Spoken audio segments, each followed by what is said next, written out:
let's get to this. Did you see that there was a proposal by the Big Ten in quote unquote very early talks for there to be an expanded playoff? I got to be real with you. I want Tony Petitti fired. I want him fired. He is a TV guy. He is not a sports guy.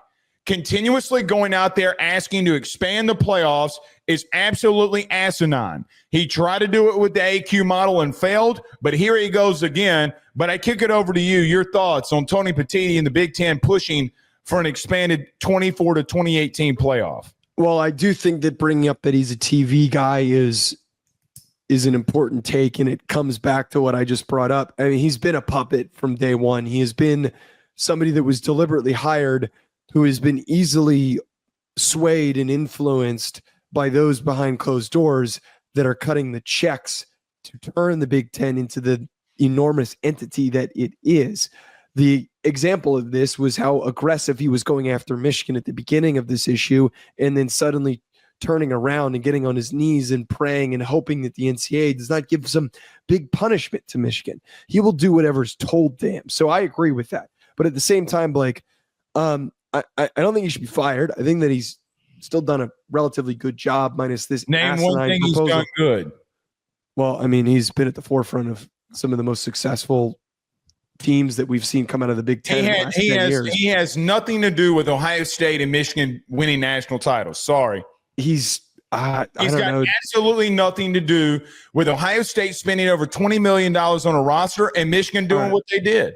Fair. It's completely fair. I think that for the future of the sport, his experience is right for the way that these networks want to operate. And him being a former CBS guy and CBS having the Big Ten rights at the current moment, none of this surprises me. This plan's asinine, though. I don't think we need to fire him, but I think this is ridiculous. And I think it's ridiculous for a reason. I really think that this has gotten to a childish level of dicking around between Tony Petitti and Greg Sankey. That's what I think that we've hit. I think that Sankey and Petitti, we saw Sankey say, if we don't do what I want to do, I'm going to pick up my ball and we're going to go home and we're not going to play. We're going to stay at 12. We're not going to do any of this that you want us to do. And I think that now Petitti realizes, you know what, if you want to be such a big swinger out over here and make all these big statements and seem like you have all this control, I'm going to rally all the troops over here in the Big Ten and I'm going to get a vote from my presidents and we're going to create this insanely big, ugly monstrosity. And I'm going to see if I can get any support for it. And if people can support it, and here's the thing, Blake, we're talking about it. We're sitting here talking about it. We might not be supporting it, but we're talking about and taking this not seriously, but at least considering it in the discussion on if it's right for college football. I think he's screwing with Sankey. Sorry. No, that was my final statement. I think the problem with the Sankey thing is Sankey, that gets taken out of context of what he said at SEC Media Days. He said at SEC Media Days that if we continue to expand, the regular season value goes down. And so that gets massively missed in what he said in all of SEC Media Days. He's right. I don't know if it's necessarily him trying to pick up his ball and run and say, if you don't do what I want. I agree with you that I feel like the way he worded it, it comes off that way. But the truth is, Joe, the most unique thing about college football has been every single Saturday matters, because if you lose, you're in trouble. You're in trouble. Again, I paint the picture. If Ohio State doesn't have a 12-team playoff, even though they won, they wouldn't have been the champion. They wouldn't have been. Not in the old model of the way that we did things. Now that we're in a 12-team playoff, they are. Everybody, I don't think anybody disagrees with a 12-team playoff model. Let me tell you what I think actually happened. Because I don't think that you go for a vote to propose this. Pete Thamel said it's early talks. You don't go for a vote if it's in early talks, because that means that you talk with 18 presidents. That means that he picked up the phone and talked to, at an enormous rate, 18 presidents. That doesn't seem in early talks to me. Now, maybe they mean it's in early talks because they haven't brought it to the playoff committee or the college football playoff. They haven't brought it to Sankey. They haven't brought it to anybody. Let me tell you what I think happened. He tried to do an AQ model, and that would have been a 24-game playoff. Would it not have been? A play-in game is a playoff to me. That got shot down by Sankey. Now what I think he's trying to do is and say, well, hey, if you don't want an AQ model and do the 24 teams through an AQ model and there be multiple teams playing on championship Saturday, why don't we just go to 24 then? Why not go to 24? You know, you tweeted something earlier yesterday that I thought was spot on. It's crazy how everybody looks down on what the FCS does, but that they keep trying to model what they're doing after them. What's even funnier about that is, but I don't give you credit enough, but it was a great point.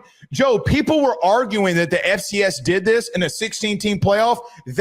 Most fans didn't even know that they were at 24 teams. They didn't know. So the fans didn't even know about the FCS, and they keep clamoring over it. I think he lost with the AQ model stuff. Yormark and Phillips both went out on their media days and said they don't want the AQ model. They came out and said it. So now you get to a situation where Sankey says he doesn't want it either. Now they're trying to propose this. Here's the real truth. It's all about money for Petitti and not about what's best for the sport. That is the bottom line fact. He continues to make decisions based off of what he believes is best to do for money and TV organizations. Joe, you brought in a TV guy and didn't expect him to lean on TV. That's what we expected. It's not his job as the commissioner to try to expand the playoff. If there are discussions of people wanting to expand it other than him, then fine. But here's the bottom line truth too. Joe, he wants to go to a 7-7-5-5-2-2 model. That destroys the regular season. Destroys it. You do realize that multiple 8-4 teams are in the playoff, correct? I can lose 4 games in the regular season and I'm in the playoff. Yeah. By the way, let's throw this out there, shall we? You do realize in the other conferences what teams get in. The 5-5 is for the Big 12 and the ACC. Joe, they get 10 teams in. Are you going to sit here and tell me that you want to see 10 teams from those two conferences get in a playoff? Oh, and by the way, you still keep talking about player safety and kicking kids out for a half after targeting. You're adding more games. I think his AQ model got shut down. And here's the truth. Joe, all of these national guys that work for Fox, that cover college football, CBS, whatever, they were pushing for the AQ model. You got duped. You got duped. Because, again, the most unique thing that college football had going for it is the regular season every single week mattered. Every week mattered. So now what? This expansion talk is dumb. It is the dumbest thing that we've done. More than NIL in the portal. We keep talking about NIL in the portal being the biggest problem with college football. Got to be real with you. No, it's not. It's the commissioners and the TV revenue people. Well, and again, I also come back to it's the commissioners and it's also the networks that are trying to influence these things, what's best for them rather than what's best for the sport. Just a quick reminder before I get my next take here. If anyone wants to bet on this year's college football playoff winner, you can do that over at FanDuel. The highest odds for a Big Ten team is plus 650 for Penn State. I think anyone was wondering.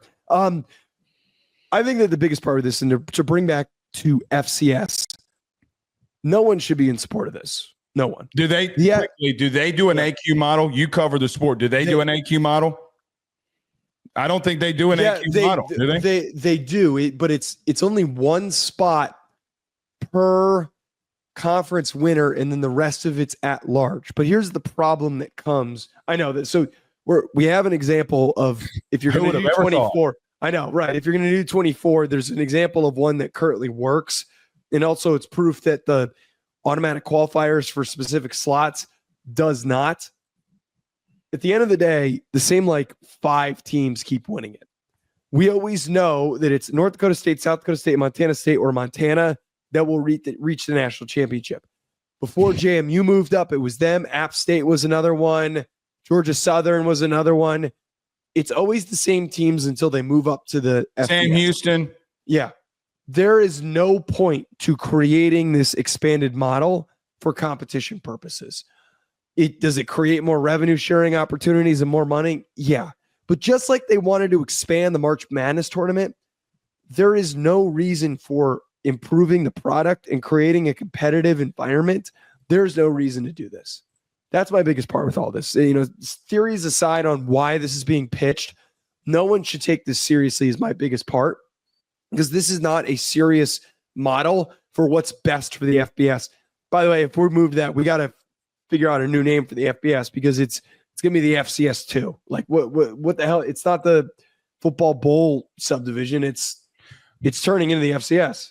I understand the argument from some people that bowl games are meaningless, but you're devaluing the regular season. You expand the playoffs to 24 teams. It doesn't really matter the 24 teams. You know who the best teams are going to be that are in there. Newsflash, just newsflash to everybody. Just because Ohio State lost doesn't mean that they weren't some of the best. Texas, Notre Dame, Penn State. Joe, guess what? We all knew going into the season that those teams were the most talented. Guess what? They pretty much all made it to the Final Four. Want to go to the Final Eight? Because the other teams in that were teams like Georgia, teams like Texas, teams like Ohio State, teams like Oregon. Newsflash, Peter Pan. Newsflash. It is the same teams every year. So Joe, I don't think he has the best for the sport in mind. I don't. The AQ model is the dumbest model that we could possibly go to. I have seen people that I respect at the highest order. They want meaningful games in December and the beginning of December for a play-in. Then what in the Rudy Poo hell is the regular season in college football? Joe, let me ask you this. If you lose 6 games in the regular season in the NFL, does it matter? No.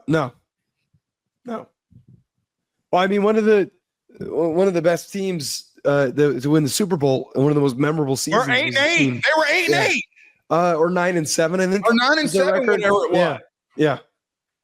Again, that's the NFL. We're trying to get parity. By the way, Eli Drinkowitz brought this back up. So Marty and McGee released this, and he walked it back before the release could happen. People are only going to do what they think is best for their needs. This is what he thinks is best for his needs. I got to be real with you. Why are you pushing this so much? He is still yet to give me a real reason as to why he wants to expand. Joe, have you heard has he given you one reason like, oh, that makes some logic. That makes some sense. He also came out and said that the only thing that should matter is conference record. How dumb can this guy be? That means that Texas and Ohio State week 1 means nothing.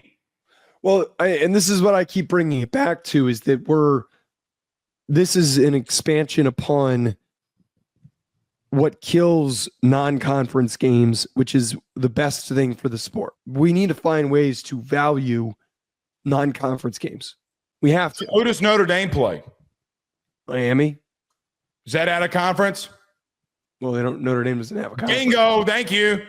Texas, Ohio State, is that out of conference? We're about to talk about that next. Is that out of conference? Yes. Clemson, LSU. Out of conference. These are the best games of week 1. Joe, you can make the argument that Texas versus Ohio State might be the best game of the year. Yeah. It's 1 versus 2. What are you talking about? Why in the hell would I go to Ohio State, excuse me? Why would I go there? If I'm any team, why would I ever travel there? Why? You wouldn't do it. So then you're meeting everywhere in the playoffs. The NFL doesn't do that. Joe, I got to be real with you.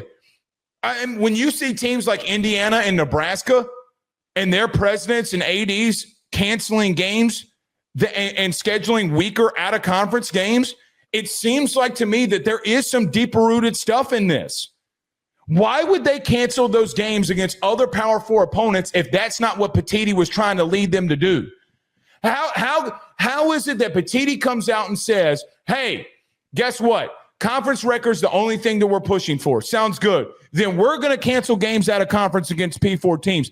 He had 2 teams in his own conference that did that, and USC tried to cancel LSU the year before. So we're getting to a point in time where, no, what it looks like that you're saying that we only want to do inside conference. Guess who gets all those games, by the way? CBS and Fox. Right. And a lot of times if there were big matchups with all these other teams that were in the SEC and these other conferences, a lot of times those games do end up on ESPN in this circumstance. So yeah, it dude, I'm telling you right now, he's doing the bidding for CBS, brother. He's doing the bidding. It can be easily discussed and tied back to the broadcast networks. But before I know that we've got the 2 games that we want to go to. We got a lot of super chats. Yeah, super chats that we should probably hit so we don't miss them at the end of the show. Which one was the last one that you got to? I got to both of Cody's. I didn't get to any of the other ones. All right. So you got to both of Cody's. Brian in here with a $2 super chat says Michigan is the first 16-0 champ to beat the NCAA. They were 15-0. Thank you for the $2. Well, no, the joke is that they also I see. NCAA. That's a good bit. I don't mind that. Okay, I see what he's saying there.